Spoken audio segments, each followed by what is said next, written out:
உயிர்த்தெழுந்த இயேசு நாமத்தில் யாவருக்கும் ஈஸ்டர் நல்வாழ்த்துக்களை தெரிவித்துக் கொள்கிறோம்.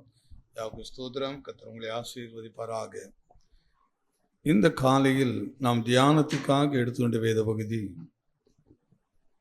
யோவான் எழுதின சுவிசேஷம் 20ஆம் அதிகாரம்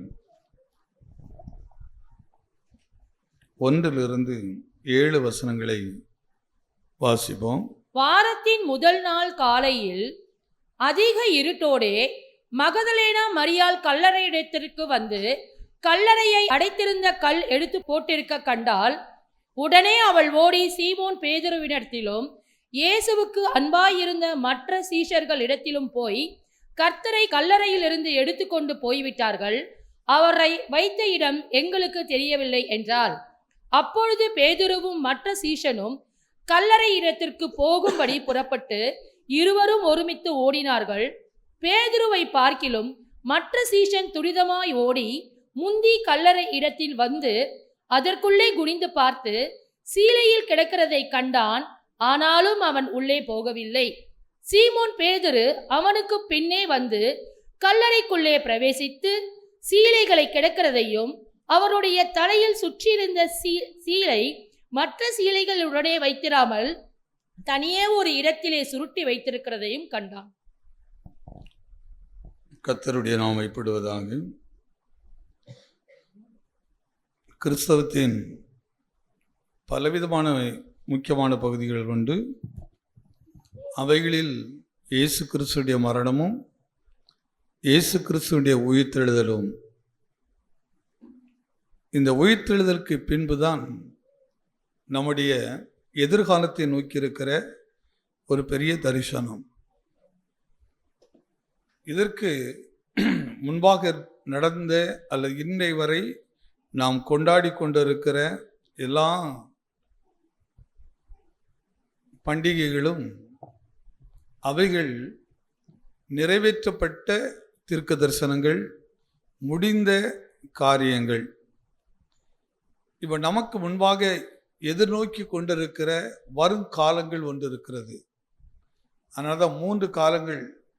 ஒன்று கடந்த காலம், இன்னொன்று நிகழ்காலம், இன்னொன்று வருங்காலங்கள். கடந்த காலங்கள் இனி திரும்ப வராது. நிகழ்காலம் முக்கியமான காலங்கள், ஒவ்வொரு நிமிடம் நான் என்ன செய்கிறேன் என்பது. வருங்காலங்கள் நம்மை ஆயத்தப்படுத்துகிறது, அந்த காலத்தை எதிர்நோக்கி இருக்கிறது. ஈஸ்டர் பண்டிகை வருகிறது என்று சொன்னால் அதற்கு முன்பாக ஒரு எதிர்பார்ப்போடே இருந்திருப்போம். ஒரு வருடங்கள் வரப்போதுனா எதிர்பார்ப்போம், ஒரு வருடம் முடிவதை எதிர்பார்ப்போம். இவைகளெல்லாம் வந்து போய்கொண்டே அப்படி இருக்கும். ஆனால் மனுக்குலத்தின் சுபாவங்களில் கடந்த காலத்தின் பண்டிகைகள் மிக பிரபலமாக காணப்படும், முக்கியத்துவமாக காணப்படும். அதற்காக அதிகமான பொருட்களையும் நேரங்களையும் நாம் செலவும் செய்வோம். அதனால் நமக்கு ஒரு பெரிய லாபம் இல்லை, அதனால் பெரிய நன்மை கிடைக்கப்படுறதில்லை. ஆனால் வருங்காலம்தான் லாபமான நாட்கள். ஒருவர் தொழில் செய்கிறார் என்று சொன்னால் அந்த தொழிலுக்கான முதலீடை செய்துவிட்டு அதற்கான ஒரு ஆயத்தத்தை செய்து கொண்டே இருப்பார்கள். அந்த பலனை எதிர்பார்த்து கொண்டிருப்பார்கள். என்றைக்கு அது கனி கொடுக்கும், என்றைக்கு கனி கொடுக்கும் என்று ஒரு பெரிய எதிர்பார்ப்பு இருந்து கொண்டிருக்கும். அந்த எதிர்பார்ப்போடு தான் நம்ம ஆயத்தமாய் கொண்டிருப்போம். இன்றைக்கு சபைக்கு முன்பாகவும் இந்த கேள்விதான் இருக்கிறது. கடந்த காலத்தை நினைக்கிறோமா? நிகழ்காலத்தில் கடந்த காலத்தை நாம் நினைத்து வாழ்ந்து கொண்டிருக்கிறோமா, அல்லது வருங்காலத்தை நினைத்து ஆயத்தமாய் கொண்டிருக்கிறோமாக? நம் முன்னாடி இருக்கிற கேள்வி. கடந்த காலத்தை சொல்லி சொல்லி திருப்தி அடைகிறோமா, அல்லது வருங்காலத்துக்காக நம்மை ஆயத்தமாய் கொண்டே இருந்து மகிழ்ச்சி அடைகிறோமாக? நிச்சயமாக நான் ஜெயம் எடுப்பேன், நிச்சயமாக இது எனக்கு கிடைக்கும் என்ற அந்த நம்பிக்கை நமக்குள்ளேயே நான் உருவாக்கி கொண்டு இருக்கிறோமா? வருங்காலம் தான் ரொம்ப முக்கியம். குழந்தை பிறந்துச்சுது, கொஞ்ச நாள் சந்தோஷமாக இருக்கும், அதை குறித்து பேசுவோம், அதை குறித்து சொல்லிக்கிட்டு இருப்போம். கொஞ்சம் காலங்கள் வந்ததுக்கப்புறம் பிறந்த நாளை நம்ம நினச்சிக்கிட்டே இருக்க முடியாது. அது இப்படி பிறந்துச்சுது, அப்படி இருந்துச்சுது, அப்படி இல்லை. இப்போ அடுத்த வயதுக்கு பிள்ளை என்ன செய்ய போகுது, அதை நோக்கி நம்ம கவனத்தை செலுத்துவோம். அப்போ ஒவ்வொரு ஆண்டுகள் வரும்போதும் நம்ம அந்த குழந்தை இடத்துல ஒரு வளர்ச்சியை, ஒரு முதிர்ச்சியை நாம் பார்த்துக்கிட்டே இருப்போம். அதே போல் கிறிஸ்தவத்தில் கொஞ்சம் கவனித்து பாருங்க. கடந்த காலத்தில் நடந்த ஒரு சம்பவத்தை நாம் கொண்டாடுகிறோம். அதற்காக நம்ம நிறைய பிரயாசங்களை படுகிறோம். ஆலயங்கள் அலங்கரிக்கப்படும், குடும்பங்கள் புதிய வஸ்திரங்களை உடுக்கும். நேற்று நைட்டு தான் யோசிச்சுட்டே இருந்தேன். ஆமாம், ஈஸ்டர் பண்டிகை ஜாஸுக்கோ வினோவுக்கோ யார் கூட ஒரு சின்ன ட்ரெஸ்ஸு கூட மைண்டில் கூட நமக்கு தோணவே இல்லையே அப்படின்னு யோசித்தேன். அந்த நிறைவுகள் மனதுக்குள் வர வர இந்த குறைவுகள் நம்மளை விட்டு, இதெல்லாம் நமக்கு சாதாரண விஷயமா தெரியும். ஆனால் அது நமக்கு செய்தி சொல்லும், நமக்கு ஒரு சம்பவத்தை நினைப்பூட்டிகிட்டே இருக்கும். நம்ம குழந்தையா இருக்கும்போது நான் என்ன சொன்னேன், என்ன செய்தேன், ஆனால் ஒரு குறிப்பிட்ட காலத்துக்கு அப்புறம் நான் என்ன செய்துட்டு இருந்தேன், இப்போ நான் என்ன பண்ணிக்கிட்டு இருக்கிறேங்கிறத நம்ம நினைப்பூட்டுது.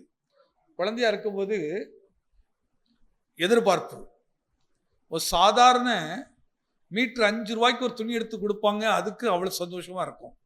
அதற்கு அவர், பிதாவானவர் தம்முடைய ஆதீனத்திலே வைத்திருக்கிற காலங்களையும் வேலைகளையும் அறிகிறது உங்களுக்கு அடுத்ததல்ல, பரிசுத்த ஆவி அறிகிறது உங்களுக்கு அடுத்ததல்ல, பரிசுத்த ஆவி உங்களிடத்தில் வரும்போது நீங்கள் பலனடைந்து எருசலேமிலும் யூதேயாவிலும் முழுவதிலும் சமாரியாவிலும் பூமியின் கடைசி பரியந்தமும் எனக்கு சாட்சிகளாய் இருப்பீர்கள் என்றார். அடுத்த வசனம். இவைகளை அவர் சொன்ன பின்பு அவர்கள் பார்த்து கொண்டிருக்கையில் உயர எடுத்துக் கொள்ளப்பட்டார். யார? உயிர்த்தெழுந்தவர். என்ன செய்கிறாரு? அப்படியே உயர எடுத்துக்கொள்ளப்படுகிறார். அவருடைய கண்களுக்கு மறைவாக ஒரு மேகம் அவரை எடுத்துக்கொண்டது. அழகான ஒரு மேகம் வந்து அப்படியே இயேசுவானவரை அப்படியே எடுத்து செல்கிறது. அவர் போகிற போது அவர்கள் வானத்தை அண்ணாந்து பார்த்து கொண்டிருக்கையில், கலிலேயா தேசத்தில் உள்ள ஜனங்கள் எல்லாம் வானத்தை அண்ணாந்து பார்த்து கொண்டிருக்கிறார்கள். இதோ வெண்மையான வஸ்திரம் தரித்தவர்கள் 2 பேர் அவர்கள் அருகே நின்று, வெண்மையான வஸ்திரம் தரித்த 2 பேர் அவர்களுக்கு முன்பாக வந்து, கலிலேயராகிய மனுஷரே, நீங்கள் ஏன் வானத்தை அண்ணாந்து பார்த்து நிற்கிறீர்கள்? ஒரு கேள்வி வைக்கிறாய்.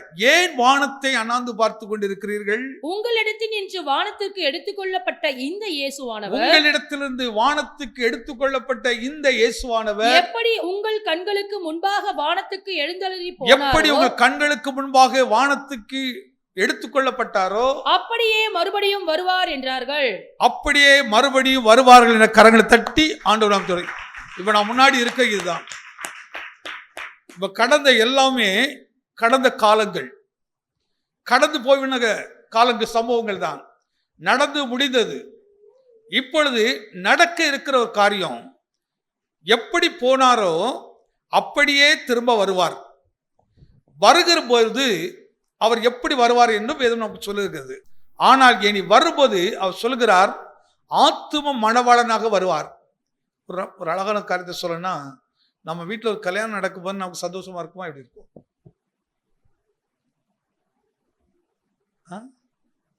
நம்ம வீட்டில் அக்காவுக்கோ அண்ணனுக்கோ தம்பிக்கோ சித்தப்பா வீட்லையோ பெரியப்பா வீட்லையோ சம்பவம் நடக்குது அப்படின்னா ஒரு மகிழ்ச்சியா இருக்கும். அதே இது நமக்கு கல்யாணம்னா எப்படி இருக்கும்? பேசவே மாட்டேங்குது. நமக்கு கல்யாணம் அப்படின்னு சொன்னா எப்படி இருக்கும்? எல்லாம் கல்யாண நாட்கள் தானே, சொல்லுங்க. என்ன மகிழ்ச்சி!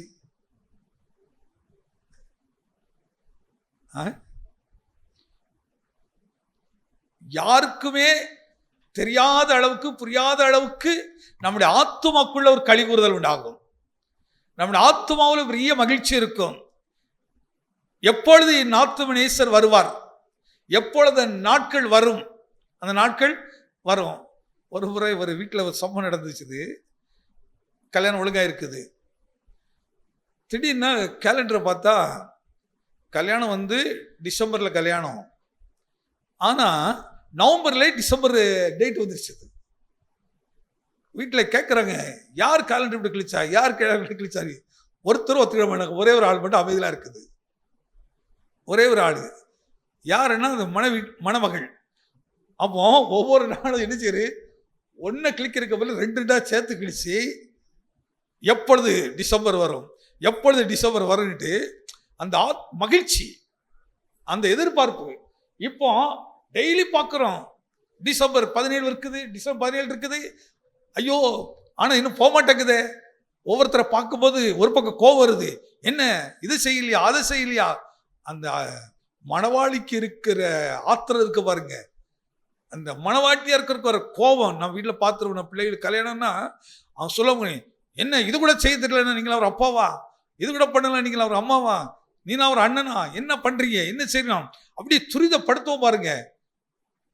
எத்தனை பேருக்கு இது அனுபவம் இருக்குது? அவங்க மட்டும் ராமன் சொல்லுங்க. யாருக்கு இது அனுபவமே இல்லையா? இங்க ஜாஸ்திரம் பண்ணா பாருங்க.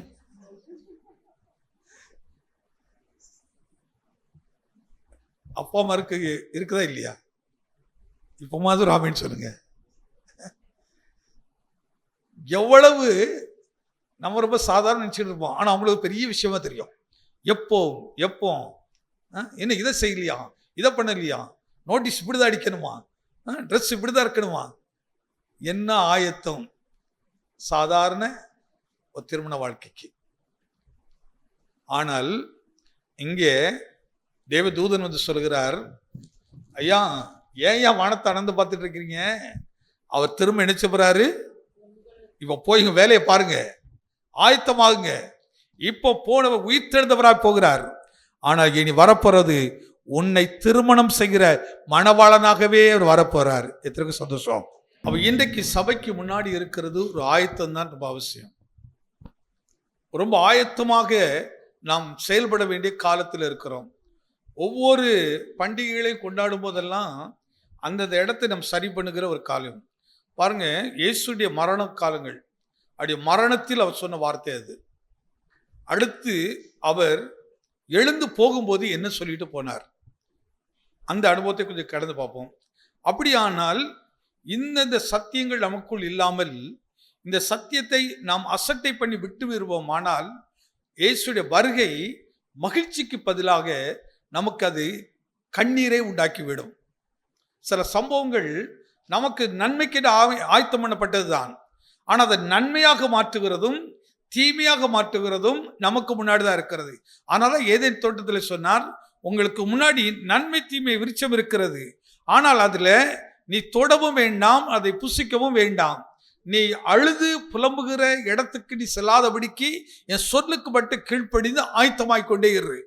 காலங்கள் வரும் வரைக்கும் நாம் சரியான ஒரு ஆயத்தத்தை அந்த உள்ள குடும்பங்களாக நாம் மாற வேண்டும், சபைகளாக மாறணும். இன்னைக்கு இதை கடந்த காரியம் சொல்லி கொண்டாடி கொண்டு போறது அல்ல. இன்னைக்கு கடைசி காலத்தில் கவனித்து பார்த்தீங்கன்னா மனிதனுடைய எண்ணங்கள், அதாவது இவ்விதமான ஒரு களி கூறுதலை ரொம்ப விரும்புகிறது, இப்படி ஒரு கொண்டாடதை விரும்புகிறது.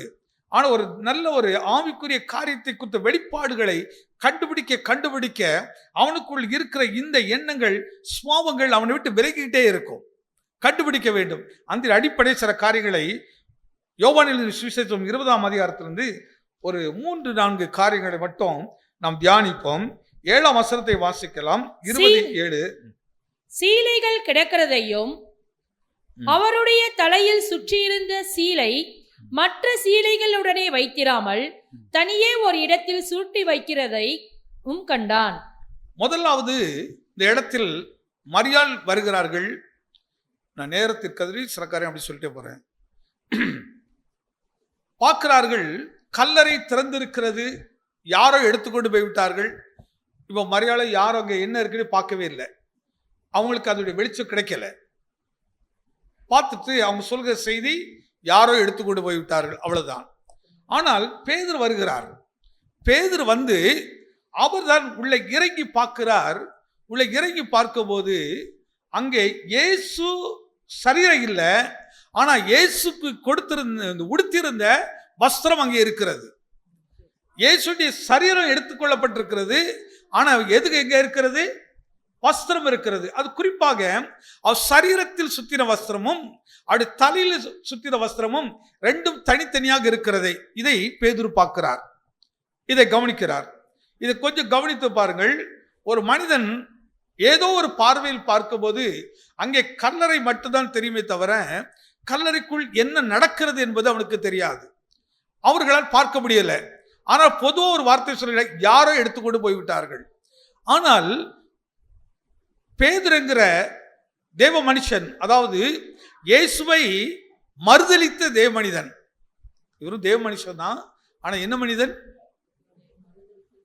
தேவனை மறுதலித்த, என்ன சொல்லணும், தூஷித்த தேவ மனிதன். ஆனா இவன் கொஞ்சம் உள்ள இறங்கி பார்க்கிறான். வெளியேறது பார்த்தால் அதோடைய வெளிச்சத்துக்கு காரியம் விளங்காது. ஆனா கொஞ்சம் இறங்கி பார்க்கும்போது அங்கே தெரிகிறது, இப்பொழுது இயேசுவை யாரும் எடுத்துக்கொண்டு போகவில்லை. இயேசு எழுந்தார். இயேசு எழுந்தபடியினாலே தன்னை சரீரத்தை கட்டி வைத்திருந்த அந்த கட்டுகளை அவிழ்த்து அவர் அதை தனித்தனியாக பிரிக்கிறார். சரீரத்தில் உள்ளதை ஒரு பகுதியும் தலையில் உள்ளதையும் இன்னொரு பகுதியாக பார்க்கிறார். இந்த சரீரம் எதை காட்டுகிற? சபையையும் அந்த தலையில் சுத்தப்பட்ட கிறிஸ்துவின் தலை காட்டுகிறது. இப்போ தலையாகி கிறிஸ்து. அதனாலதான் பவுல் எழுதும் போது கிறிஸ்து சபைக்கு எப்படி இருக்கிறாராம்? தலையாக இருக்கிறாராம். இயேசு ஓமை சொல்லும் போது 30, 60, 100 அந்த 100க்கான வளர்ச்சி அடையும் போதுதான் சபைக்குள் என்ன செய்வாராம்? தலையா கிறிஸ்து வந்து இணைக்கப்படுவார். அதுவரை இது ஒரு பூரணமற்றதுதான், பூரணம் இல்லாததுதான். அவ் பூரணம் அடைய வேண்டுமானால் நானும் நீங்களும் உபதேசத்தின் ஆழத்துக்குள்ளே கடந்து போக வேண்டும், வசனத்துக்கு ஆழத்துக்குள்ளே கடந்து போக வேண்டும். உள்ளே போய் பார்த்து அதன்படி ஒன்றன் ஒன்னா கற்று கற்று அதன்படி நடக்க வேண்டும். மனவாட்டியே மாறுவது வந்து ஏதோ மேஜிக் இல்லை, ஏதோ 2 சத்தியம் அறிந்திருக்கிறதுனால இல்லை, பேசுறதுனால இல்லை, 2 அந்நிய பாஷை சொல்றதுனால இல்லை, அல்லது நல்ல ஏதோ ஒரு காரியத்தை கடவுளுக்கா செய்யறதுனால. இது உன் ஆத்துமா சம்பந்தப்பட்டது.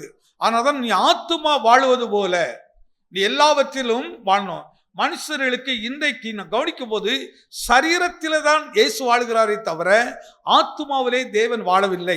ஆத்துமாவில் தேவன் வாழும்போதுதான் இந்த புறம்பான மனுஷனிடத்தில் இருக்கிற ஆசைகள் ஒளிந்து போகும். ஒழிக்க வேண்டியது ஒழிக்கப்படாத வரைக்கும், ஒழிக்கப்படுவது நம்ம விட்டு போகாத வரைக்கும் இப்போ நிறைய கேள்விகளை நமக்கு வந்துட்டே இருக்கோம். ஏன் கிறிஸ்தவனுக்கு இது இருக்கக்கூடாதா, அது இருக்கக்கூடாதா, நல்லா ஒடுக்கக்கூடாதா, இது இருக்கக்கூடாதா, இப்படிலாம் இருக்குது. ஏங்க 2 கூட்டம் இருக்குதா இல்லையா? 2 விதமான ஜனங்கள் இருக்கிறார்களா இல்லையா? ஒன்று செம்மறியாடு கூட்டம் இருக்கிறது, இன்னொன்று வெள்ளாட்டு கூட்டம் இருக்கிறது. செம்மறியாட்டுடைய குணம் வேறே, வெள்ளாட்டுடைய குணம் வேறே. அதே போல வாசல் நுழைகிறதுல 2 விதமான கூட்டங்கள் இருக்குது. ஒன்று விசாலமாய் போக வேண்டும் நினைக்கிற கூட்டம், இன்னொன்று இடுக்கமாக போக வேண்டும் ஒரு கூட்டம். இந்த இடுக்கமாக போறது வந்து இயேசு ஒரு வார்த்தை சொன்னார் பாருங்கள், ஒருவன் என்னை பின்பற்றி வர விரும்பினால் அவன் தன்னை வெறுக்கணும், சிலுவையை எடுக்கணும். சிலுவை எடுக்கணும். தன்னை வெறுக்காம நீ சிலுவையை சுமக்க முடியாது. இதெல்லாம் குறித்து கடந்த நாட்கள் நிறைய பேசிட்டோம். ஆனாலும் அப்பப்போ அதை கொஞ்சம் தியானிக்க வேண்டியது, அவங்க கவனத்தை நாம் செலுத்தி ஆயத்தத்தை கொண்டோம். ஆனால் இந்த அன்னைக்கு ஒருத்தர் சொல்றாங்க, பண்டிகை நாட்கள்ல 2 நல்ல வார்த்தை சொல்ல, நம்ம நல்ல வார்த்தை தான் சொல்றோம், எப்பவும் நல்ல வார்த்தை தான் சொல்ல, கெட்ட வார்த்தை சொல்றதே இல்லை. கெட்ட வார்த்தை ஒன்று உங்க வாயிலிருந்து புறப்பட வேண்டாம், அது ஒன்றும் உங்க வாயிலிருந்து புறப்பட வேண்டாம். நல்ல வார்த்தை, நல்ல வார்த்தை என்னது? தம்பி இதை செய்யி, இதை செய்யாத, இதுதான் நல்ல வார்த்தை. இங்க போ, இங்க போகாத, இதுதான் நல்ல வார்த்தைகள். அதை சொல்லி கொடுத்து கொடுத்து கொடுத்து வளர்க்க வேண்டும். இதில் இப்போ பேதுரு ஒரு காரியத்தை கண்டுபிடிக்கிறாரு. என்னதை கண்டுபிடிக்கிறாரு? இங்கே ஒரு காரியம் நடந்திருக்குது. இந்த கல்லறைக்குள்ள யாரும் ஒருத்தர் போய் அவரை திருடி இருக்க முடியாது. ஏன்னா எல்லாரும் என்ன போய் சொல்றாங்க, இயேசு யாரை எடுத்துக்கொண்டு போயிட்டார்கள், யாரை எடுத்துக்கொண்டு, ஆனா எல்லாரும் இயேசுவை நேசிக்கிறவர்கள் தான், அவருடைய வருகைக்கு காத்திருக்கிறவர்கள் தான், அவருடைய பாடுமரணத்தை பார்த்தவர்கள் தான், இயேசு உபதேசம் பண்ணதை கேட்டவர்கள் தான். ஆனால் இவர்கள் வெளியே வந்து என்ன சொல்கிறார்கள்? வாசி அந்த 1ஆம் வசனத்திலிருந்து. வாரத்தின் முதல் நாள் காலையில் அதிக இருட்டோடே மகதலேனா மரியாள் கல்லறை இடத்திற்கு வந்து கல்லறையை அடைத்திருந்த கல் எடுத்து போட்டிருக்க கண்டால் உடனே அவள் ஓடி சீமோன் பேதுருவிடத்திலும் இயேசுவுக்கு அன்பாயிருந்த மத்த சீஷர்கள் இடத்திலும் போய் கர்த்தரை கல்லறையிலிருந்து எடுத்துக்கொண்டு போய்விட்டார்கள். கர்த்தரை கல்லறை இடத்திலிருந்து எடுத்துக்கொண்டு போய்விட்டார்கள். அவரை வைத்த இடம் எங்களுக்கு தெரியவில்லை. அவர் வைத்த இடம் இப்போ ரொம்ப தாகமா தேடி வந்தாங்க. முதல் ஆளா வந்தாங்க மரியாளம்மா. வந்து எல்லாம் பார்த்த உடனே அவங்க கண்டது கல்லறை திறக்கப்பட்டிருக்குது, கல் புரட்டப்பட்டிருக்கிறது.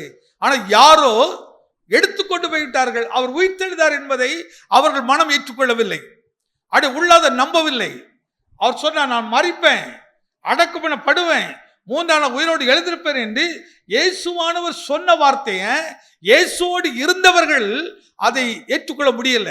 ஏன்னா அதுவரை இப்படி ஒரு சம்பவம் நடந்ததே இல்லை. உலகத்தில் இப்படி ஒரு நடக்காத காரியம் இது. எந்த மனுஷனும், மரித்த மனிதன் உயிரோடு எழுந்ததாக இல்லை. இயேசு மட்டும்தான் செய்தார். அதை இயேசு மட்டும்தான் செய்தார். மரித்து போன லாசருடைய வீட்டுக்கு சென்று அவருடைய கண்ணீரையெல்லாம் பார்த்தவர். அதுக்கு ஒரு கேட்டார், அந்த கல்லறைக்கு இடத்துக்கு போனார். லாசருவை வெளியே வா என்று சொன்னார். அவர் சொன்னால் வெளியே வந்தார். இயேசு அதை செய்து காட்டினார். எதுக்கு அதை செய்து காட்டினாய்? இதை போல் அவர் சொன்னார்கள், 4 நாட்கள் ஆகுமே, அது நாருமே என்று சொன்னார்கள். இயேசு 3ஆவது நாள் உயிரோடு எழுந்திருப்பேன், என்னை யார் தொட்டு எடுத்துக்கொண்டு போக முடியாது, என் சரீரத்தை யார் இணைச்ச முடியாது, திருட முடியாது, என்னை சிறுவையிலும் யாரும் அறைய முடியாது, என் ஜீவனையும் யாரும் எடுக்க முடியாது. இயேசுடைய ஜீவனையும் யாரும் எடுக்கலைங்க. கடைசியாக சொல்கிறார், பிதாவின் ஆவியை உம்முடைய கையில். சிலுவை இயேசு அப்படி உயிரை எடுக்கல. அவர் ரத்தம் முழுவதும் வடிந்தது. அந்த ரத்தத்தால் அவருடைய ஜீவனை எடுக்க முடியல. எந்த காரியமும் எந்த காயமும் இயேசுடைய ஜீவனை எடுக்க முடியல. அவருடைய ஜீவனை அவர் சொல்றாரு பாருங்க, என் ஜீவனை பிதாவை உடைய கரத்தில் நினைச்சுக்கிறேன், ஒப்பு கொடுக்கிறேன். அவர்தான் கொடுக்கிறாரு. அதே போல் இப்பவும் என் சரீரத்தை யாரும் நினைச்ச முடியாது, திருட முடியாது. ஏன்னா அது மகிமை சரீரம், அது மகிமை அடைய போகுது, அது மாறுதலை சந்திக்க போகிறது. அந்த சரீரம் அப்படியே நினைச்சது மகிமை ரூபமாக மாறுகிறது, வேறு ரூபமாக மாறுது. வஸ்திரம் தனியே கலண்டு போகுது. இந்த பாம்பு பார்த்திருக்கீங்களா? பாம்பு என்ன செய்யும்? திடீர்னு வஸ்திரத்தை கழட்டும். அந்த வஸ்திரம் மட்டும் இருக்கும், ஆனா பாம்பு இருக்காது. அப்படி ஒரு பாம்பு இருக்க மாதிரியே இருக்கும், ஒரு பாம்பு படுத்திருக்க மாதிரியே இருக்கும். பார்த்தீங்கன்னா அது தோலை அழகாக கழட்டிட்டு அது வேறும். இங்க பேதுரு பார்க்கிறாரு, என்னுடைய சரீரத்தில் இருக்கிற வஸ்திரம் தனியா இருக்குது, அப்படி தலையில சுத்தி இருக்கிறது தனியா இருக்குது, என்ன நடக்குது? அப்போ உள்ள ஏதோ செய்தி சொல்றாரு, உள்ள ஒரு சத்தியத்தை நம்ம கற்றுக் கொடுக்கிறாரு. என்ன கற்றுக் கொடுக்கிறார் என்று சொன்னால், சரீரமானது தனி, தலை என்பது தனி. இந்த ரெண்டும் இணைந்தால்தான் எனது புழு மனிதனாக இருக்கிறான். அப்போ சபை என்பது வெறும் சரீரமாக இருக்கத்தட்டும், அது எதை தான் யோசிக்கும்? கொண்டாட்டத்தை நினைக்கும். ஆனால் அந்த சரீரமானத்துல தலையாகிய கிறிஸ்து நினைக்கும் பொழுதுதான் கிறிஸ்துவின் சிந்தை நமக்குள்ளே உண்டாகும், கிறிஸ்துவை பற்றிய நோக்கம் நமக்குள்ளே உண்டாகும், கிறிஸ்துவை குறித்த தரிசனம் நமக்குள்ளே உண்டாகும். அவர்கள் அதை பார்க்க ஆரம்பிப்பார்கள். அதை பார்க்க தான் நம்ம ரொம்ப வித்தியாசமானவர்களை பார்ப்பார் உண்டாக மார்க்கும். தேவ சமூகம் நம்ம எல்லாத்துக்கும் தனித்தனி கிடையாது, எல்லாருக்கும் தேவ சமூகம் ஒன்றுதான். அந்த சமூகத்தில் நாம் எப்படி எடுத்துக்கொள்கிறோம் என்பது ரொம்ப முக்கியம். இப்போ வேதத்தில் சொல்கிறது, உன்னை வாளாக்காமல் தலையாக்குவேன், நீ கீழாகாமல் மேலாவை. இப்போ இந்த வசனத்தை நம்ம எப்படி எடுப்போம்? என்ன பாவிஸ்டர்? உன்னை வாளாக்காமல் தலையாக்குவேன், நீ கீழாகாமல் மேலாவேன். இப்போ இந்த வார்த்தை கேட்ட உடனே நம்ம மனதில் என்ன ஓடும்? எல்லாம் பேசுறாங்க.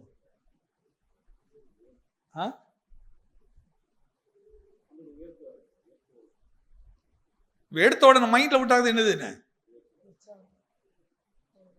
ஒரு சந்தோஷம். ஆண்டவர் சொல்லிட்டாரு, அப்பா இனிமே கஷ்டம்லாம் முடிஞ்சிச்சது, எனக்கு இந்த பிரச்சனை மாறிச்சு.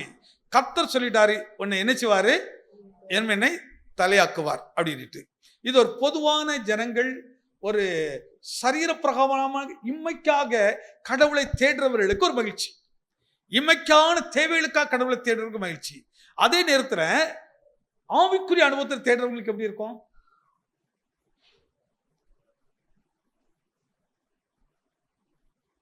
அவங்க எதை தேடுவாங்க?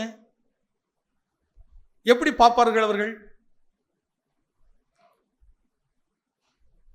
என்ன பேசவே மாட்டேங்கிறீங்க?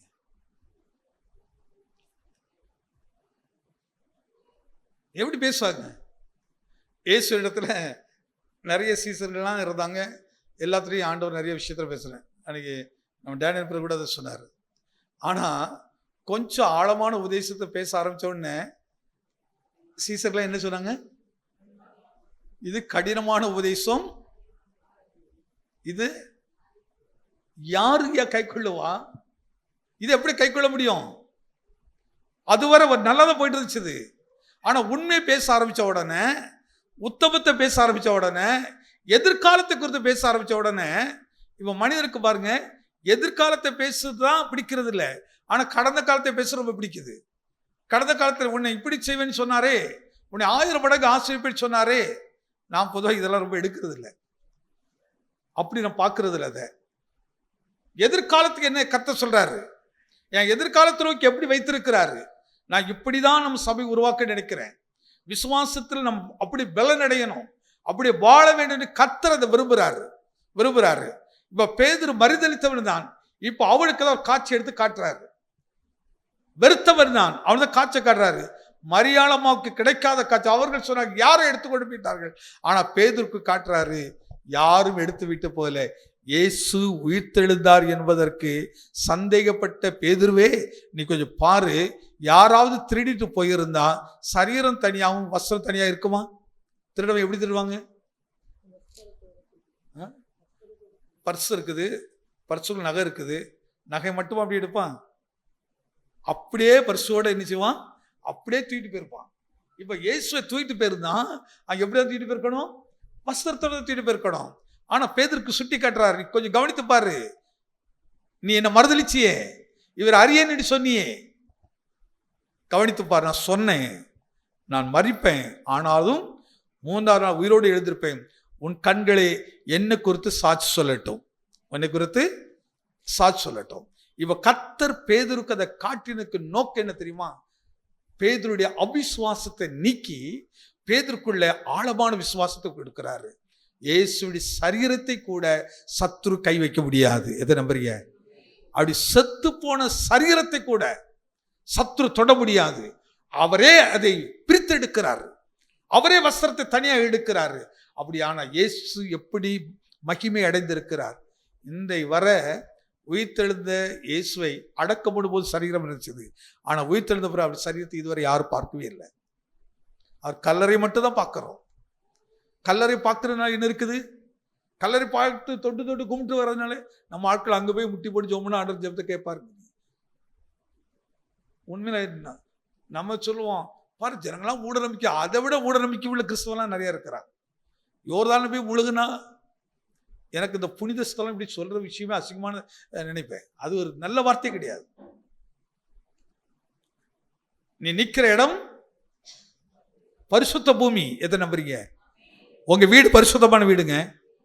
நீ வாழ்ற இடம் பரிசுத்தமானது, இந்த சபை பரிசுத்தமானது, கர்த்தர் அதை பரிசுத்தப்படுத்தி இருக்கிறாரு. அவர் பரிசுத்தமாக்கிற இடத்தை கூட நம்புறது இல்லை. அவருடைய பரிசுத்தமான ஜீவியத்தை வீட்டில் வச்சிருக்க, அதை நம்புறது இல்லை. ஆனா நம்ம நம்பிக்கை எப்படி இருக்கு தெரியுமா? அதை பார்த்துட்டு வர்றது ஒரு பெரிய விஷயம் இல்லைங்க. பார்த்துட்டு வந்து சாட்சி கொடுக்குறோம் பாருங்க, இதான் போட்டி, ஏமாற்று வேலை. நான் பார்த்தேன் இப்படி இருக்குது கரெக்டு, ஆனால் அந்த பரிசுத்த ஸ்தலம் என்று சொல்ற பாருங்க, இல்லை. பரிசுத்த ஸ்தலம் எது? எனக்குள்ள இயேசு இருந்தால் மட்டும்தான். அப்படி வார்த்தை எனக்குள்ள இருந்தால் மட்டும்தான்.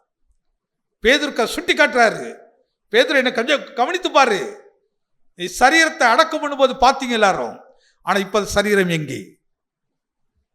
ஒரு கேள்வி, இப்போ சரீரம் எங்க போச்சு? எங்க போச்சு? ஒரு நாள் வரும், நமக்கு செய்தி சொல்றதுல இந்த சரீரம் அப்படி இல்லாம போக போகுதுப்பா. இந்த சரீரம் என்ன செய்ய போகுது? இல்லாம போகுது. இந்த சரீரம் மாறும். அதனால்தான் மரணமே உன் கூரெங்கே, பாதாளமே உன் ஜெயம் எங்கே. கிறிஸ்தவர்களுக்குள்ள எப்படிப்பட்ட ஒரு மரணமே நான் முன்னாடினா கூட சந்தோஷம் ஏற்றுக்கொள்றது, மகிழ்ச்சி ஏற்றுக்கொள்கிறது. ஏன்னு சொன்னால், நான் மரிப்பதில்லை, என் சரீரம் மாறும், ஆனா என் ஆத்துமா இளைப்பாறுதலுக்குள்ள பிரவேசிக்கும். அதை ஒருத்தர் அழிக்கிறது இல்லை, ஒருவன் அது மேல கைப்படுறது இல்லை. இந்த உயிர்த்தெழுதல் பண்டிகை என்ன செய்தி நமக்கு சொல்லிக் கொடுக்குது? இப்போ பொதுவாக நம்ம பயப்படாதீர்கள், அதெல்லாம் நிறையா பேசிகிட்டே இருக்கிறோம், நிறைய கேட்டுக்கிட்டே இருக்கோம். பயப்படாதீர்கள், அது சரி, அப்படி நிறைய விஷயங்கள் இருக்குது. ஆனால் நமக்கு இன்னைக்கு என்ன செய்தி கர்த்தர் சொல்றாரு? அது ஒரு ஆவிக்குரிய விஷயம் என்னத்தை காட்டுறாரு? பேதுருக்கு அந்த விஷயத்தை காட்டுறாரு. 2வது ஒரு வசனத்தை வாசிங்க, 15வது வசனத்தை வாசிங்க. இயேசு அவளை பார்த்து, ஸ்திரீயே, ஏன் அழுகிறாய்? யாரை தேடுகிறாய் என்றார். அவள் அவரை தோட்டக்காரன் என்று எண்ணி, ஐயா, நீர் அவரை எடுத்துக்கொண்டு போனதுண்டானால் அவரை வைத்த இடத்தை எனக்கு சொல்லும், நான் போய் அவரை எடுத்துக்கொள்ளுவேன் என்றாள். இயேசு அவளை நோக்கி மரியாளே என்றார். அவள் திரும்பி பார்த்து ரபூனி என்றார். அதற்கு போதகரே என்று அர்த்தமாம். இயேசு அவளை நோக்கி, நல்ல கவனிங்க, ஃபர்ஸ்ட் மரியாளுக்கு என்ன தெரியல? முதல்ல அவங்க சொன்னது யாரை எடுத்துக்கொண்டு போய்விட்டார்கள், அவ்வளவுதான். இந்த செய்தி போய் சொல்றாங்க எல்லாருக்கும், எடுத்துக்கொண்டு போய். உடனே தான் எல்லாரும் ஓடி வருகிறார்கள். உள்ள போன உணவு பேதுருக்கு தான் இந்த காட்சி கிடைக்கிறது. இயேசு திருடப்படவில்லை, அவர் நினைச்சிருக்கிறாரு, மர்வமாக்கப்பட்டிருக்கிறார் இந்த காரியம். ஆனால் இதெல்லாம் சொல்லிட்டு எல்லாரும் போயிட்டாங்க. ஆனால் மரியாள் மட்டும் அந்த இடத்தை விட்டு போகலை. நேரம் ஸ்டார்ட் ஆக அப்படி சொல்லிட்டு போறேன். மரியாள் மட்டும் அந்த இடத்தை விட்டு போகலை, அங்கேயே வெயிட் பண்ணிக்கிட்டே இருக்கிறாங்க. ஆனால் தான் கர்த்தருக்கு காத்திருந்தால்தான் உங்களுக்கு வெளிப்பாடு கிடைக்கும். கர்த்தருடைய சமூகத்தில் காத்திருந்தால்தான் நீங்க ஏதோ ஒன்று கண்டேன் இதான் அப்படின்னு முடிச்சுட்டு போயிடாதீங்க. காத்திருங்க. அப்படியே காத்திருக்கிறாங்க. எல்லாரும் போயிட்டார்கள், மரியாள் மட்டும்தான் இருக்கிறாங்க. இந்த அம்மா இருக்கும்போது தான் இந்த சம்பவம் நடக்குது. என்ன சம்பவம் நடக்குது வாசிங்க, 14. இவைகளை சொல்லி பின்னாக திரும்பி இயேசு நிற்கிறதை கண்டாள். ஆனாலும் அவரை இயேசு என்று அறியாதிருந்தாள். இயேசு அவளை பார்த்து, ஸ்திரீயே, ஏன் அழுகிறாய்? யாரை தேடுகிறாய் என்றார். அவள் அவரை தோட்டக்காரன் என்று எண்ணி. அந்த அம்மாவுடைய பார்வை இப்ப கூட என்ன வரல, யாருடைய ரூபம் தெரிய மாட்டேங்குது. சரி, யாருடைய சத்தமா கேட்கணும்ல? எத்தனை வருஷம் ஆனாலும் பிள்ளை சத்தம் கேட்காதா? அம்மா சத்தம் கேட்குமா? பிள்ளைகளுக்கு கேட்குது. நண்பனுடைய சத்தம் கேட்குது. எத்தனை வருஷம் ஆனாலும் கேட்குது. இப்போ கொஞ்ச நாள் முன்னாடி ஒருத்தங்க ஃபோன் பண்ணாங்க. ஃபோன் பண்ணிட்டு பேசிட்டு இருக்கும்போது, இப்போ உங்கள்கிட்ட ஒரு நபர் உங்கள்கிட்ட பேச போகிறாங்க அப்படின்னாங்க. எனக்கு புரியவே இல்லை.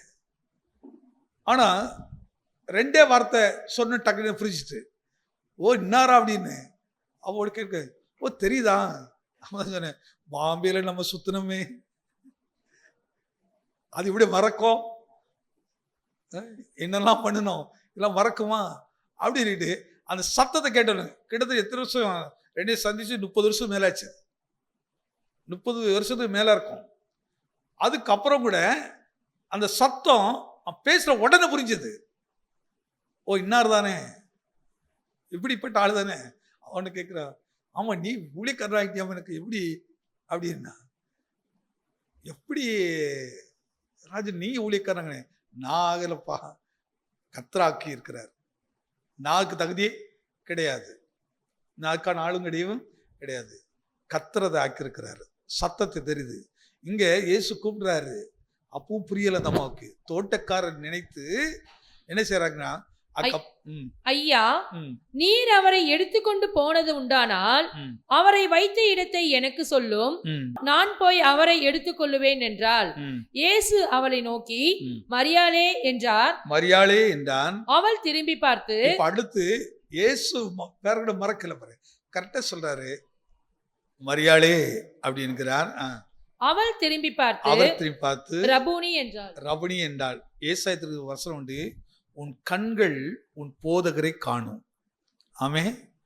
இப்ப இந்த அம்மாவுக்கு போதகரை பார்க்கிற தரிசனத்தை கர்த்தர் கொடுத்தார். ஆமே. இப்ப யாருக்கு இது பாக்கியம் கிடைக்குது? காத்திருக்கிறவர்களுக்கு. இப்ப எல்லாரும் போயிட்டாங்கன்னு நம்ம ஓடல, எல்லாரும் பார்த்துட்டு போயிட்டாங்க. எம்டி இருக்கு, காலியா இருக்கு, காலியா இருக்கு, காலியா போயிட்டாங்க. பேதுரு இல்ல, அவர் தனித்தனி எடுத்து வச்சு அவர் தான் போயிட்டாருங்கிறார். இப்ப எல்லாரும் போயிட்டாங்க. ஆனா இந்த அம்மா மட்டும் காத்திருக்கிறாங்க. கர்த்தருக்கு காத்திருக்கிறவர்கள் புது பலன் அடைந்து கழுகுகளை போல சட்டைகள் அடித்து எழும்புவார். இந்த கழுகுகளை போல சட்டைகள் சொல்லும் போது ஆத்துமாக்குள்ள ஒரு புது பலனை கொடுக்கிறாரு. இந்த கழுகு அப்படின்னு சொல்லும் போது அதுக்கு ஒரு விஷயத்தை சொல்ற பாருங்க. கழுகு முதல்ல பிறக்கும் போது ஒரு முட்டையிலிருந்து வருது. முட்டையிலிருந்து வரும்போது அது மொட்டையா வருதா, முடியோட வருதா?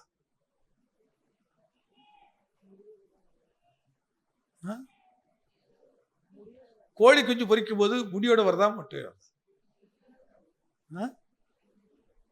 முடியோட தான் வரும். ஒரு விதமான பஞ்சு முடி, அது உதிர்ந்து போற முடி, அந்த முடியோட தான் வருது. ஆனா அந்த கழுகு அப்படி வருகிறது, வளர்கிறது, உயர பறக்கிறது, அது நினைக்கிறதெல்லாம் செய்கிறது, எல்லா காரியத்தையும் செய்கிறது.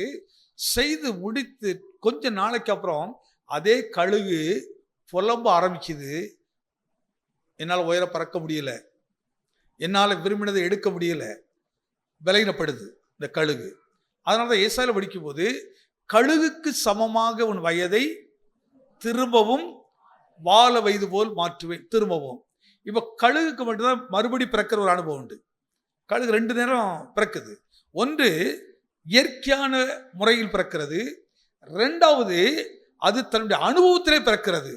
இப்ப எப்படி பிறக்க ஆரம்பிக்கிறது? கடந்த காலத்தில் பறந்து பார்த்த இடத்தில் பார்க்கிறது.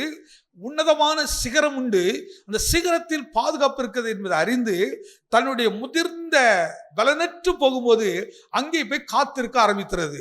காத்திருக்கிற தன் உடலில் இருக்கிற எல்லா சக்தியும் இழந்து போயிடும், எல்லா பலத்தையும் இழந்துரும். இழந்து போக உடனே அது உடம்பில் இருக்க எல்லா முடிகளும் தானாவே உதிர்ந்துடும். அப்படியே வரலன்னா கூட அது கொத்தி எடுத்துரும், அதை எடுத்துரும். விகாத்திற்கு படிக்கிறோம், கழுகை போல முழு மொட்டையா இரு, அப்படி முழுசு மொட்டையாயிரும். இப்ப பார்க்கறதுக்கு அது அசிங்கமா இருக்கும், அதை வெறுமையா பேசுறதுக்கு ஒண்ணுமே இருக்காது. காத்திருக்க அது அப்படியே பலகீனப்பட்டு ஒரு அசிங்கமான தோற்றம் மாறிடும். ஆனாலும் அது சோர்ந்து போகாது, ஆனாலும் அது பயப்படாது, தைரியமா இருக்கு. ஏன் இப்ப என்ன தைரியம் அதுக்கு? நான் காத்திருக்கிறேன், இந்த பலகீனமான சரீரத்துல, இந்த அற்பமான சரீரத்துல மீண்டும் ஒரு பலன் வரும் என்பதை அது அறிந்து அந்த பலத்துக்காகவே காத்திருக்கும். முதல்ல சாப்பிட்டு பலன் அடைந்தது, இப்ப சாப்பிட்டு பலன் அடைக்குதா, சாப்பிட அடைக்குதா? எதுவுமே இப்ப சாப்பிடுறது இல்லை, அதால் பறக்க விட முடியாது, எல்லாம் இழந்து போச்சுது. ஆனா அமர்ந்திருக்கிறது. ஏனென்றால் என்னை குறித்து பைபிள் எழுதியிருக்குது, கழுகுக்கு சமம் என்று எழுதியிருக்கிறது. கழுகு காத்திருக்கும் என்று சொல்லியிருக்கிறது. கர்த்தருக்கு காத்திருக்கிறவனே கழுகு இப்படி இருக்குன்னு சொல்லியிருக்கிறது. அப்படியானால் தேவ மனுஷனுக்கும் என்னை ஒப்பிட்டு சொல்லப்பட்டிருக்கிற ஒரு தீர்க்க தரிசனம் அல்லவா அது உன்னதமான ஒரு அனுபவம் அல்லவா? அப்படியானால் கடவுள் எனக்கு திரும்ப ஒரு வாழ வயதை வைத்திருக்கிறார். நான் அதை பார்க்கிறேன், கடந்ததை பார்க்கிறது இல்லை, முடிந்ததை பார்க்கிறது இல்லை, பலகீனத்தை பார்க்கிறது இல்லை. இப்ப எனக்கு வரப்போற பலத்தை மட்டும் பார்க்கிறேன், வரப்போற ஜீவியத்தை பார்க்கிறேன், வரப்போற உன்னதத்தை பார்க்கிறேன். பார்க்க ஆரம்பிக்கிறது, நம்பிக்கையோடு காத்துக்கிட்டே இருக்குது. இப்போ அதுக்கு தண்ணி இல்லை, சாப்பாடு இல்லை, எதுவும் இல்லை. ஆனாதான் உபவாசித்து ஜபிக்கும் போது பார்த்தீங்கன்னா ஒரு சரியான தேவ சமுத்திரத்தை காத்திருந்தாங்கன்னா அவங்க ஆகாரம் தண்ணீர் கொடுக்காத ஒரு பலனை அவர் பெற்றுக்கொள்வார்கள். இன்னைக்கு நம்ம உபவாசம் சொன்னா அப்படியே ரொம்ப சோர்வடைஞ்சு, நம்ம இஸ்லாமியர்லாம் என்ன சொல்லும், என்ன இப்படி இருக்கிறீங்க, இப்போ நாங்கள் நோன்பு வைத்திருக்கிறோம் அப்படிம்பாங்க. ஆனால் என்ன கேட்டது, நான் பாஸ்டிங் இருக்கிறேன்னு கூட சொல்லக்கூடாது, அந்த வார்த்தை கூட நம்ம சொல்லவே கூடாது. நான் காத்திருக்கிறேன், கர்த்தருடைய சமூகத்தில் காத்திருக்கிறேன், உண்மையாக காத்திருக்கிறேன். அழகா சொல்றாரு பாருங்க, நீ உபவாசம் பண்ணும்போது உன் முகத்தை கழுவி தலைக்கு எண்ணெய் பூசி, நீ எப்படி இருக்காத, அஞ்ஞானியை போல முகபாடலாம் இருக்கிறாத. ஏன்னா நமக்கு அந்த வெளிப்பாடு இருக்குது, நமக்கு அந்த தரிசனம் இருக்குது. இந்த சாதாரண ஐந்தறிவுள்ள கழுகு, அதுக்கு ஒரு நம்பிக்கை. என்ன குறித்து பைபிள் எழுதியிருக்குது, என்ன குறித்து காத்திருக்கிற விஷயத்தை குறித்து சொல்லியிருக்கிறது, என்ன குறித்து எனக்கு ஒரு வயது இருக்குன்னு சொல்லியிருக்கிறது. அப்படியானால் எனக்கு ஒரு மறுமை வாழ்வு இருக்கிறது என்பதை அது நம்புது, அதுவே காத்திருக்குது. ஆனால் இயேசுவை அறிந்தவர்களுக்கோ அந்த வெளிப்பாடு இல்லை, அந்த வெளிச்சம் இல்லை. நிறைய பேருக்கு உபவாசம் சொல்லி சொன்னாலும் பிடிக்கிறது இல்லை, காத்திருக்கிறது பிடிக்கிறது இல்லை, ஜெபம் பண்றது கருது. இப்போ நாங்களாம் நைட்லலாம் எவ்வளோ லேட்டாக படுக்கிறோம், ஆனால் எவ்வளோ சீக்கிரம் எந்திரிக்கிறோம், 3 மணிக்கெலாம் எந்திரிச்சிடுறோம். மிஞ்சி வேணும் தூங்குற நேரம் விளக்கு 2 மணி நேரம் 3 மணி நேரம், அவ்வளோதான் தூங்குற நேரமாக இருக்குது. என் முகம் வாடலாக இருக்குதா நல்லா இருக்குதா? நான் ஒரு பவுடர் கூட போடுறது இல்லைங்க, பவுடர் கூட போடுறது இல்லை. ஏன் போடுறதில்ல தெரியுமா? இப்போ நிறைய பவுடர் போடு, கொஞ்ச நாளைக்கு அப்புறம் உன்னால் பவுடர் இல்லாமல் வெளியே போக முடியாது, அப்படிங்க எல்லாம் தொங்க ஆரம்பிச்சிடும். அதனால் ரொம்ப போய் ஷாப்பில் போய் வாங்கி வாங்கி தேய்க்காதீங்க. நல்ல ஆண்டவர் இயற்கையாக கொடுத்துருக்கிறாரு, நல்ல தேங்காய் தேய்ங்க, நல்ல தேங்காய் தேய்க்கும். குழந்தைகளுக்கு அதை கற்றுக் கொடுங்க. அப்படிதானம்மா கரலின்னு? நம்ம நிறையா ஐட்டங்கள் இருக்கும், அதுக்கு அதை விட காத்திருக்க கற்றுக் கொடுங்க. பிள்ளைக்கு வசனத்தை சொல்ல மட்டும் இல்லை, அது நடக்க கற்றுக் கொடுங்க. நம்ம சொல்றதுனால பெரிய நம்ம பிள்ளை அறிவாளிலாம் நான் சொல்ல மாட்டேன், ரொம்ப நல்ல பிள்ளைலாம் சொல்ல மாட்டேன். ரொம்ப நல்ல வசனம் சொல்லுது, நல்லா பாட்டு பாடுது, இதெல்லாம் உடனே கத்திரிக்க பைபிள் நான் சொல்ல மாட்டேன். அந்த வசனத்தை குறித்த பயம் அந்த பிள்ளைக்கு வந்திருக்குதா, அது குறித்த ஒரு வெளிச்சம் வந்திருக்குதா? இப்போ அந்த கழுகை பாருங்க, அதுக்கு ஐந்தறிவு உள்ளது, ஆனால் அதை குறித்து பைபிள் எழுதியிருக்கிறது அந்த கழுகு நம்புது. ஆனால் இயேசு மரித்து உயிர்த்தெழுவார் என்பதை சீசர்கள் நம்பவில்லை, கூட இருக்கவங்க நம்பலை. நம்பலங்கிறதுக்கு நிறைய காரணம் இருக்குது. நேர கவனிச்சு பாருங்க, அது உயர்ந்த இடத்துல இருக்குது. ஆனால் தான் கழுகுக்கு சமமாய் திரும்பவும் என்ன செய்யறாரு, வாழ வயது அப்படிங்கிறாரு. கழுகு சமம்னு சொல்றாரு. இப்ப நம்மளை யாருக்கு என்ன எடுத்து காட்டுறாரு? நம்மள ஒரு கழுகுக்கு எக்ஸாம்பிள் காட்டுறாரு. இப்ப வாழ்க்கையில கழுகு உயர்ந்ததா மனிதனா? அது நமக்கு சப்ஜெக்ட் சொல்லிக் கொடுக்குது, நமக்கு சத்தியத்தை சொல்லிக் கொடுக்குது. அப்படியானால் நானும் நீங்க இருந்த உலகத்துக்கு சத்தியம் சொல்லிக் கொடுக்கணுமா வேண்டாமா? நம்ம வீட்டார் ஒவ்வொருவரும் நம்ம வீட்டுக்கு சத்தியம் சொல்லிக் கொடுக்கணுங்க. நம்ம பார்த்து சொல்லணும், இன்னாரை மாதிரி ஐயா, விசுவாசமா இன்னார் மாதிரி, அன்பா இன்னார் மாதிரியா, விட்டு கொடுக்கிறதா இன்னார் ஐயா, நேசிக்கிறதா இன்னார் மாதிரியா. சிலர் சில அடையாளம் இருப்போம், எப்பா கோபக்காரரா இன்னார் மாதிரி, ஏமாத்துறதா இன்னா மாதிரி, பொய்யா இன்னார் மாதிரி, அன்பில்லாதவர் என்ன மாதிரி. பாவத்திலே பெரிய பாவம் என்ன பாவம் தெரியுமா? நீங்க யாராவது கரெக்டா சொல்லுங்க. பாவத்தில் பெரிய பாவம் என்னது? என்ன கலசு? நம்பிக்கை துரோகம். சொல்கிறார், உன்னை நம்பி ஒருத்தவன் வீட்டுக்கு வந்தா அவனுக்கு நீ துரோகம் பண்ணிடாத, அது எதிரியாத விட துரோகம் பண்ணிடாத. நம்பிக்கை அதுக்கு பாத்திரமா நம்ம நடக்கலைன்னா அதான் பெரிய பாவம், பெரிய பாவம். அதனால நம்ம என்ன சொல்றோம், நமக்கே நஷ்டம் வந்தா கூட ஒரு நாள் கூட நம்பிக்கைக்கு துரோகம் மட்டும் பண்ணிடக்கூடாது. நம்மளை ஒருத்தர் நம்பி ஒரு விஷயம் சொல்லிட்டாங்கன்னா, நம்பி ஒருத்தர் ஒரு பொருளை கொடுத்துட்டாங்களா, அதை பத்திரமாய் பாதுகாத்து அவங்க கொடுக்க வேண்டிய நம்முடைய வேலை. அவங்க எப்போது கேட்டாலும் அவங்களுக்கு அதை கொடுத்துடணும். இப்போ என்னை நம்பி ஒருத்தர் ஒரு 10 கோடி ப்ராப்பர்ட்டி என் பேரில் கொடுத்துட்டாங்கன்னு வச்சுடுங்க, திடீர்னு நான் மறிச்சிட்டேன். ஜாஸ்தியில் வந்து கேட்குறாங்க, அம்மா உங்க அப்பாட நம்பி கொடுத்தம்மா அப்படி கேட்குது. இவ என்ன செய்யணும்?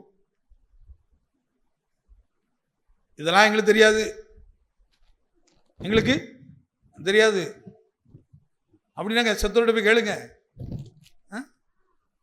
இதெல்லாம் கொடுக்க முடியாது, இதான் துரோகம். இதான் துரோகம். எங்க அப்பா இல்லைன்னா கூட எங்க அப்பா சொல்லிட்டு போயிருக்காரு, இது நமக்குள்ளது இல்லைன்னு சொல்லியிருக்கிறாரு, இது இன்னாருடையன்னு சொல்லியிருக்கிறாரு. எங்க அப்பா சொல்லியிருக்கிறார்கள், அதை நான் உங்களுக்கு கொடுக்கிறேன். இங்கதாங்க கர்த்தர் உயிர்த்தெழுந்திருக்கிறாரு, இங்கதான் கர்த்தர் வாழுகிறாரு, இங்கதான் கர்த்தர் ஜீவிக்கிறாரு. மற்ற இடத்த கர்த்தர் ஜீவிக்கிறது இல்லை. பாவத்திலே கொடூரமான பாவம் நம்பிக்கை துரோகம். இப்படி நம்பிக்கை துரோகத்தினால ஏமாந்தவங்க நிறைய இருக்கிறாங்க. நிறைய கேஸ்லாம் வரும் பார்த்துருக்கேன். ஐயா நாங்கள் இப்படி செய்வோம், எந்த ரெக்கார்டு இருந்தது? ஆனால் அந்த சட்டத்துக்கு ரெக்கார்டு தானே பேசுவோம், ரெக்கார்டு தானே பேசுவோம். கோர்ட்டில் போய் பேசுகிறேன், நீங்கள் நான் இப்படி கொடுத்தா நீங்கள் நல்லவரெல்லாம் எடுபடாது. இந்த சட்டம் ரெக்கார்டு பேசுவோம். ஆனால் அந்த தேவனிடத்துல உன் ரெக்கார்டு பேசாது. எது பேசுவோம்? உன் ஜீவியம் தான் பேசுவோம், உன் மன்னித்தல் தான் பேசுவோம், வசனம் தாங்க பேசுவோம். ரொம்ப இன்னொரு அழகாக சொல்லணும்னா, நம்ம நியாயத்துக்கு அப்புறம் இயேசு பேசவே மாட்டார். நான் முன்னாடி ஜீவ புஸ்தகம் வந்து நிற்கும், அது டக்டருக்கு அந்த முன்னாடி வந்து நிற்கும், இப்படி முன்னாடி நிற்க பிறகு இப்படி வந்து நிற்கும். எப்பா இந்த வருஷம் இந்த மாதம் இந்த தேதியில் நீ இப்படி பண்ணியிருக்கிறா, நீ இப்படி பண்ணியிருக்கிறா, இன்னும் பண்ணியிருக்கிறா, இவங்களை ஏமாத்திருக்கிறா, இவங்களுக்கு இப்படி பண்ணியிருக்கிறா. உடனே பக்கத்தில் இருக்கிற தூதர்கள் நிற்பார்கள். எந்த தூதர்கள்? அந்த ராஜ்யத்தினுடைய புத்திரர்கள் ரெடி அனுப்பாங்க. நீ நம்ம ஆளுப்பா வாப்பா அப்படின்னு அழகாக திருப்பிடுவாங்க. அங்கேதான் அழுகையும் பற்கடிப்பு உண்டாயிருக்கும்.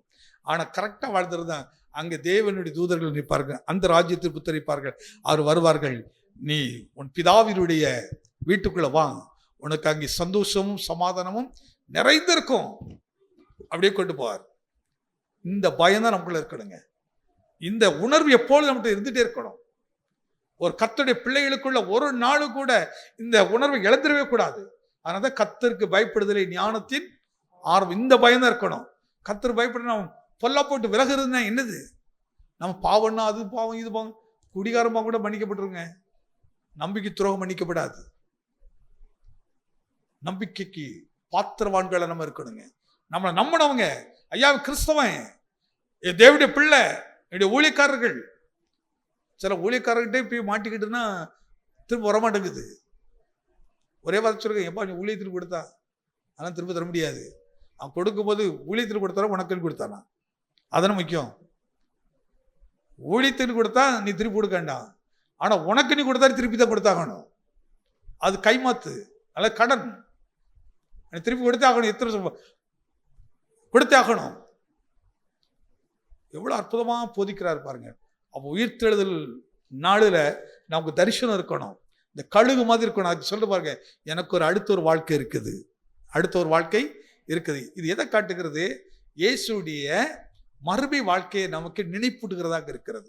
இந்த ஏசாயை படிக்கும் போதெல்லாம் ரொம்ப அழகா இருக்கும் பாருங்க. கழுகுக்கு சமமாய் உன்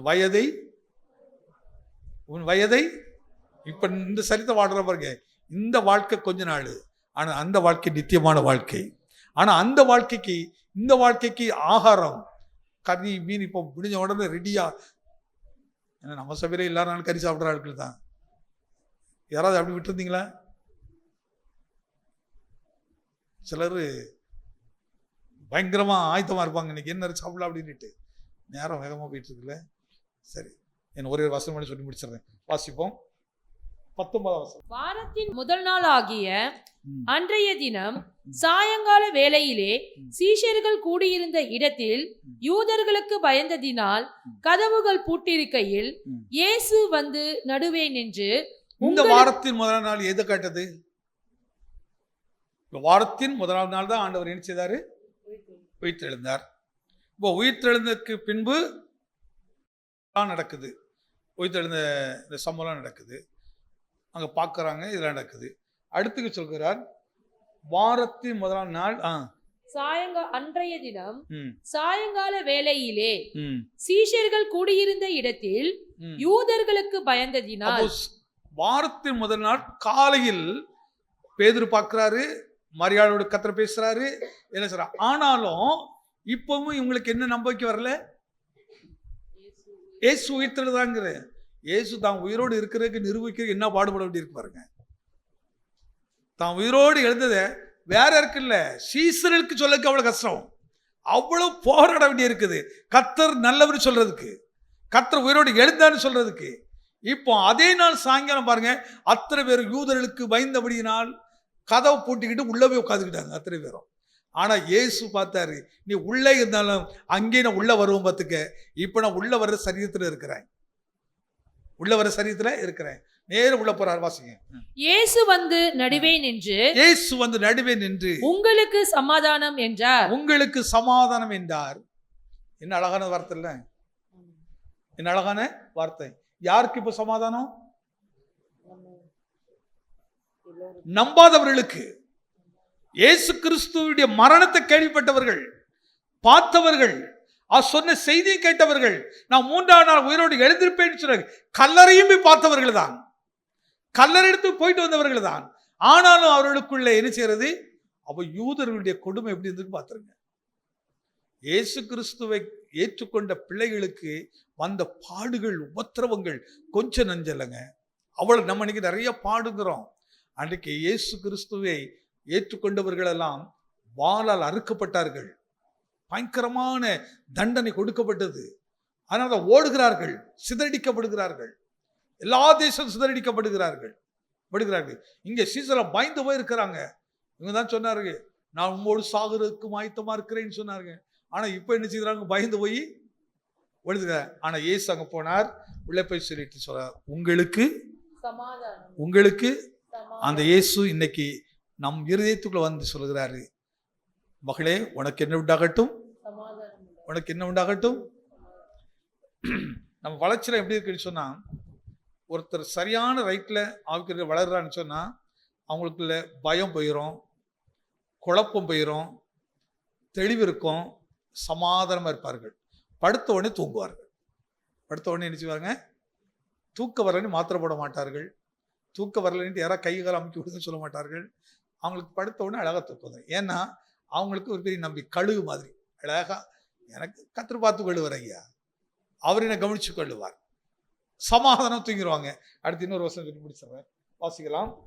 21வது 22வது வசனம். இயேசு மறுபடியும் அவர்களை நோக்கி, உங்களுக்கு சமாதானம் உண்டாவதாக, பிதா என்னை அனுப்பினது போல நானும் உங்களை அனுப்புகிறேன் என்று சொல்லி 4வது காரியத்தில் இப்ப ஆண்டவர் நம்மகிட்ட ஒரு வேலை கொடுக்கிறார். என்ன வேலை கொடுக்கிறாரு? சமாதானத்தை கொடுத்து நீ அப்படியே உள்ள தூங்குன்னு சொல்லல, சமாதானத்தை கொடுத்து உனக்கும் வீட்டுக்கும் அப்படி சொல்லல. இப்ப சமாதானம் கொடுத்து அவர் சொல்ற, நீ உங்களுக்கு சமாதானம் உண்டாவதாக, உங்களுக்கு சமாதானம் உண்டாவதாக, பிதா என்னை அனுப்பினது போல, பிதா என்னை அனுப்பினது போல நானும் உங்களை அனுப்புகிறேன் என்று சொல்லி. இந்த ஈஸ்டர்ல கடவுள் நம்மளை பார்த்து சொல்ற வார்த்தை என்னது? நான் உங்களை என்ன செய்றேன்? எங்க அனுப்புறேன்? பிதா என்னை அனுப்புறது போல நான் உங்களை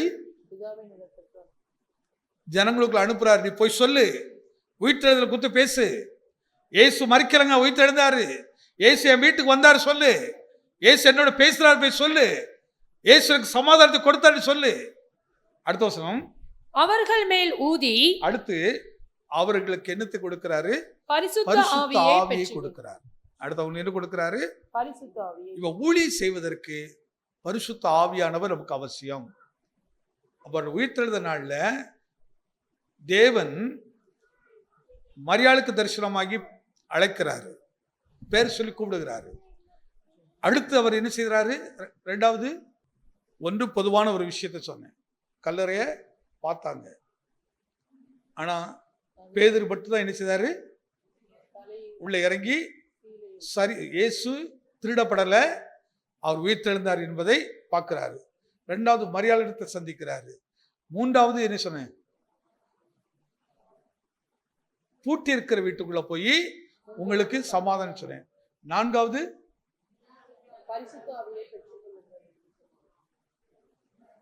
பரிசுத்த ஆவியை என்ன செய்றாரு?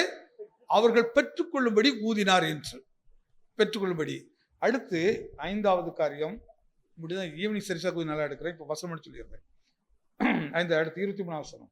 எவர்களுடைய பாவங்களை மன்னிக்கிறீர்களோ அவைகள் அவர்களுக்கு மன்னிக்கப்படும், எவர்களுடைய பாவங்களை மன்னியாதிருக்கிறீர்களோ அவைகள் அவர்களுக்கு மன்னிக்கப்படாதிருக்கும் என்றார். இப்போ இயேசு சிலுவையில மரணத்தின் நேரத்தை சொன்ன வார்த்தைய இப்போ உயிர்த்தெழுந்த பின்பும் இந்த வார்த்தையை நினைப்புறாரு. இப்போ உயிர்த்தெழுந்த உடனே சும்மா நீங்க பிளஸ்ஸிங்கான்னு சொல்லிட்டு போகல. அங்க முதல் வார்த்தையை சொன்னாரு, பிதாவை இவர்களுக்கு தாங்கள் செய்கிற. அந்த வார்த்தை ரொம்ப அற்புதமா இருக்குங்க. அவங்க அறியாமை செஞ்சாங்க, அறிந்துதான் செய்தாங்க. ஆனா இயேசு அவங்களை எப்படி பார்க்கிறாரு? அட அறியாத ஜனங்களே, புரியாத ஜனங்களே, என்னை இப்படி போட்டு பாடுபடுத்துறீங்களப்பா. ஆனால் எழுதியிருக்கப்படி நான் போகிறேன். ஆனாலும் உங்கள் மேல் அந்த சாபம் வராதபடிக்கு நான் உங்களுக்காக வேண்டிக் கொள்கிறேன் என்று சொல்கிறாரு. பிதாவே தாங்கள் செய்கிறது. அந்த வார்த்தை சும்மா மன்னின்னு சொல்லல பாருங்க. நம்ம அப்படி யாரையா பார்த்து பேசுவோமா? யாரையா பார்த்து சாரிங்க அவங்க தெரியாம செய்யறாங்க. என்ன டீச்சர், அவங்க தெரியாம செய்யறாங்க அப்படி நம்ம என்னைக்காவது சொல்லியிருக்கோமா? தெரிஞ்சிருந்தாங்க நிச்சயம் செய்திருக்க மாட்டாங்க அப்படி நம்ம நம்புறோமா? அவன் தெரியாமையே செய்திருந்தா கூட சொல்லுவான், இவன் தெரிஞ்சுதான் செய்யறான், தெரிஞ்சுதான் இந்த பேசுறான், தெரிஞ்சுதாங்க இந்த காரியத்தை பண்ணணும் அப்படிவோம். ஆனா இயேசுவானவர் சொன்னாரு, பிதாவே இவர்களுக்கு மணி தாங்கள் செய்கிறது இன்னும் இங்க சொல்றாரு. அதை பத்தி மீண்டும் படிங்க. எவர்களுடைய பாவங்களை மன்னிக்கிறீர்களோ, எல்லாம் சேர்ந்து படிக்கலாமா? அவைகள் அவர்களுக்கு மன்னிக்கப்படும். இப்ப சொல்லிட்டாரு. இல்ல இல்ல அப்படின்னு பாட்டுங்க. இப்ப எவர்களுடைய பாவங்கள், இப்போ பாவ மன்னிப்பு அதிகாரம் யார் இடத்துல இருக்குது? தேவன் இடத்துல இருக்குதா? இப்ப யார் இடத்துல இருக்குது? இப்ப கலாச்சாரம் பரிமாண டீச்சர் இருக்காங்க, 2 பேருக்கு டக்குன்னு ஒரு முட்டிட்டுது, பக்கத்துல முட்டியாச்சு. இப்போ முட்டுற மாதிரியே போகணுமா? எப்படி போகணும்? இப்போ மன்னிக்கிறது யாருடைய வேலை? மன்னிப்பு கேட்கறதும் நம்முடைய வேலை, மன்னிக்கிறதும் நம்முடைய வேலை. இப்ப நம்ம இடத்த அந்த அதிகாரத்தை கற்றுக் கொடுக்கிறாரு. ஆனா சொல்லும், ஆண்டவரே அக்கிரமத்தெல்லாம் மன்னி ஆண்டு சொல்லி, ஏய் எல்லாத்தையும் போதிச்சு தொலைச்சிட்டு உனக்கு தான் எல்லாத்தையும் கொடுத்துட்டேன்னு நீ உன் வீட்டுக்குள்ள மன்னிக்க மாட்டேங்கிறா. அப்புறம் ஆண்டவரே மன்னி நான் எப்படி மன்னிப்பேன்? இப்போ மன்னிக்கிறது வாண்டதா இருக்குது, மன்னிப்பு கேட்கறது வாண்டதா இருக்குது. செய்தியை கிளீன் பண்ணிட்டாரு, சத்தியத்தை அழகா கற்றுக் கொடுத்துட்டாரு. இப்போ பாவத்தை மன்னின்னு ஆண்டவர்கிட்ட நிக்காத, இந்த ஊழியக்காரர்கிட்ட போய் நிக்காத, யாராவது கிட்ட போய் அங்க ஐயா இருக்கா ஜோம் பண்ணுங்க, என் பாவம் மன்னிக்கப்பட ஜோம் பண்ணுங்க. இல்ல, வசனத்தை எடுத்து காட்டுறாரு. அந்த வார்த்தை எல்லாம் படிச்சு பாருங்க.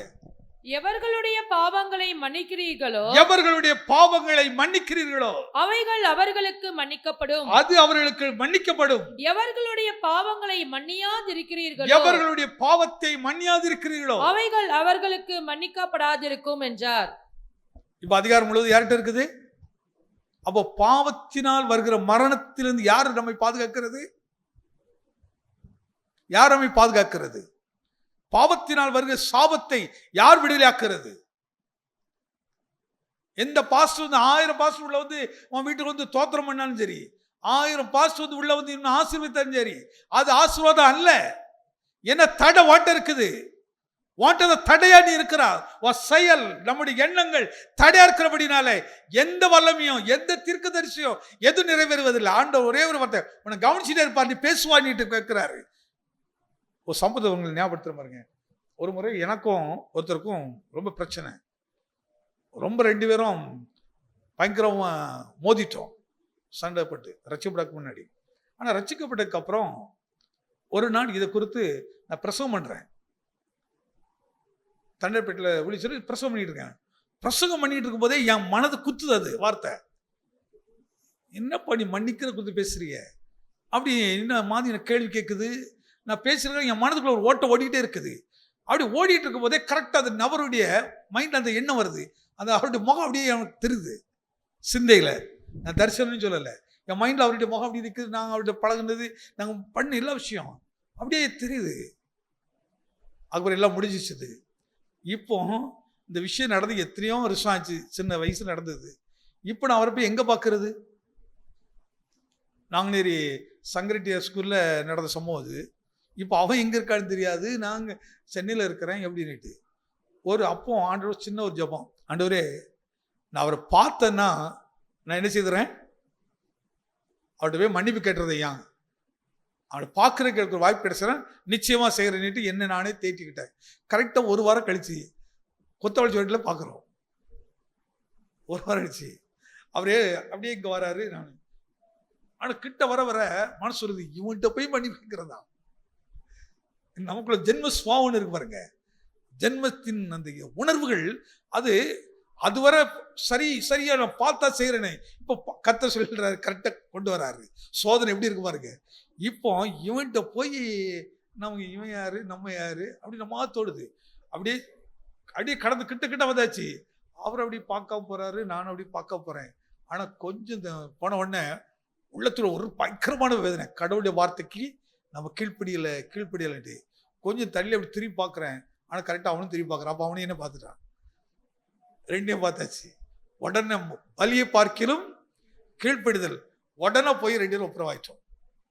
இப்போ எப்பா மன்னிச்சு, அன்னைக்கு தெரியாமல் நடந்துச்சுது, நான் இப்போ ஆண்டவர் ஏற்றுக்கொண்டேன், இப்போ ஆண்டவர் ஒழிச்சிறேன். அவன் உடனே எப்பா இதில் ஒரு பெரிய விஷயமா அப்படின்னா ரெண்டே கட்டி பிடிச்சிட்டு பிறகு ரெண்டு பேர் நல்லா ஜூஸ்லாம் சாப்பிட்டுட்டு ஃப்ரெண்ட்ஸ் ஆகிடும். அந்த நிமிஷத்தில் என்ன போயிடுச்சு பாருங்க.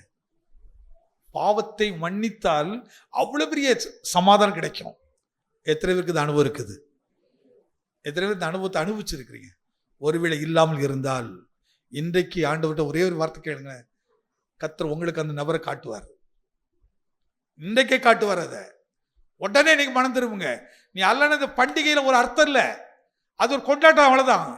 நல்ல வஸ்திரம் கொடுத்தா, நல்ல பிரியாணி சாப்பிட்டோம், கொண்டாடுனா அடுத்த நாள் வேலைக்கு போன இவ்வளோதான். அந்த பண்டிகையில் ஒரு ஆசீர்வாதம் கிடையாது. இன்றைக்கு கர்த்தர் பேசுறது இதே ஒரே ஒரு வார்த்தை தான். சிறுவையில் நான் சொன்னேன், பிதாவை ஒரு மன்னியும் சொன்னேன். உயிர்த்தெழுந்த பின்பும் அவர் ஜனங்களை பார்த்து பேசுற வார்த்தை தான், ஒருவர் குற்றத்தை ஒருவர் என்ன செய்யுங்க. இதாங்க பிளஸ்ஸிங். இதாங்க பெரிய உன் குடும்பத்துடைய ஆசீர்வாதம். வரும் சந்ததிக்கு நீ பெரிய பொக்கிஷத்தை சேர்த்து வைக்கிறார். கர்த்தரின் ஆசீர்வாதத்தை சேர்த்து வைக்கிறார். அல்லனா கர்த்தருக்குள் நான் பெரிய சாபத்தை எடுத்துட்டு போறோம். இன்னைக்கு ஒரு தீர்மானத்தை எடுங்க.